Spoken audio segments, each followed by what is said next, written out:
That is Cheddar. That's the guy. Handsome guy. Hey! On the 7th of January, a couple of days ago, he was supposed to host a certain beautiful convention, and that's the convention here.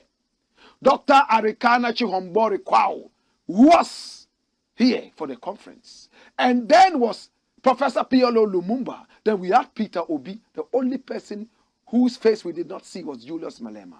And we've not been told why he didn't come. He had paid for the Independence Square. And then, last minute, the government of Ghana, the office of the president, wrote cancelling the event on the same day, a couple of hours to the start of the event. Many fans were disappointed. And then they gathered around this table. And when they gathered, Cheddar, who was obviously very, very disappointed, decided to say that he would rather have more energy to do more after what he had seen. Of course, the cancellation of the event. Then he mentioned something. He said he is the savior of Ghana. That he's not coming to take value from anybody. He's rather coming to give value.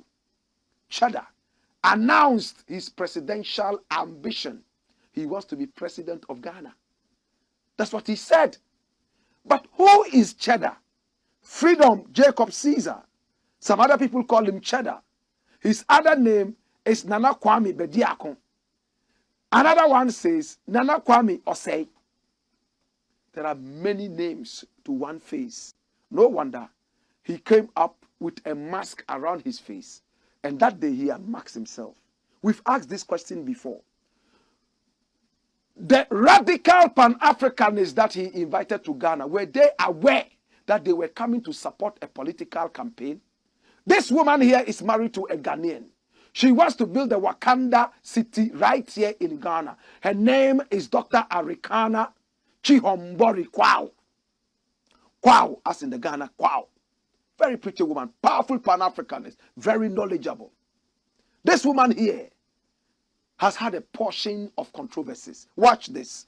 This woman here, in an interview, said that she didn't even know who Cheddar was at the time they were inviting her over to Ghana to talk.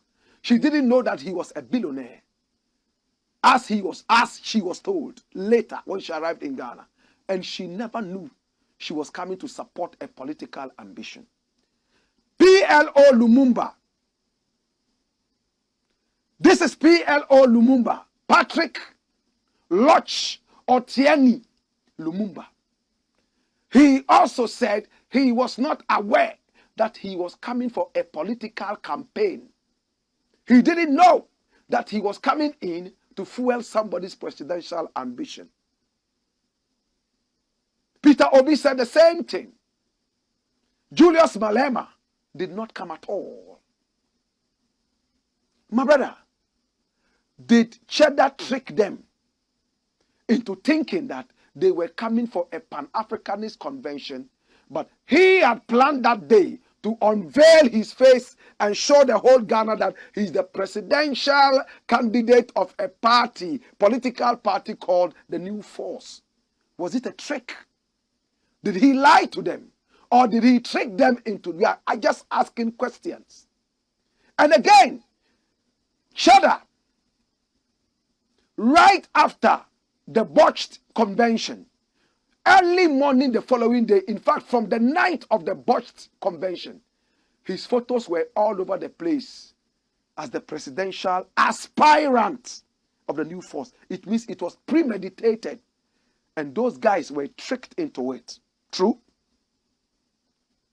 But Ghanaians have been talking. Come here! Nana Yabrifo is a journalist. She's outspoken. She has warned the Ghanaian youth. Watch this. Ghana Web. Nana Yabrifo warns youth about Cheddar's New Force.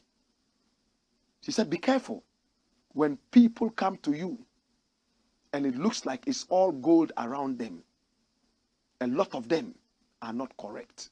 When you read the story, it doesn't finger Cheddar straight away that this guy is a fraudulent guy or that guy is a fraudulent guy. No, it's a general warning.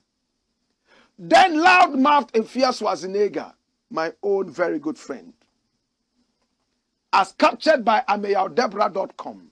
Not all that glitters is gold. Efia Schwarzenegger cautions Ghanaians against Freedom Jacob Caesar. And when you read this one, it's terrible. She says that Cheddar is a fraudster. And that he's as fraudulent as Namwan.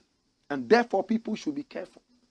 And that he's been faking papers in order to be able to trick people and grab whatever he can grab. But what do you know about Cheddar? Now, when you read the story on Wikipedia, it's a funny, interesting story, which we all believed at the start. But as we dig into his life, we are seeing more. More excavations come with more. I do not want to put my personal feelings into this. But what it is that we have suffered enough in the hands of politicians. Therefore, we have to be careful about the latter-day saints. I was very disappointed when Cheddar said he's the savior of Ghana. That's arrogance. You are the savior of Ghana. Wow. Nkrumah never even said that. You are the savior. Who are you? Who are you? Somebody vanishes into thin air, went to Accra Academy, all of a sudden went to some school in England, came back and said he studied business, and boom, he says he has so much money and he's the savior. That is frightening, isn't it? That's frightening. Apart from saying he's a savior, he is running for a political office. I will be scared as a man. Who is this guy? Does he really have what he claims he has? What is the source of his so-called wealth? That's if he has it at all. Because we've seen people in Ghana who claimed they were rich, and I was close to a number of them. And it came out that it was only a shadow of the wealth. In a which way? Netizens are talking, Ghanaians are talking. We're going to keep our ears to the ground, and we will make sure that we sound the alarm where the alarm should be sounded.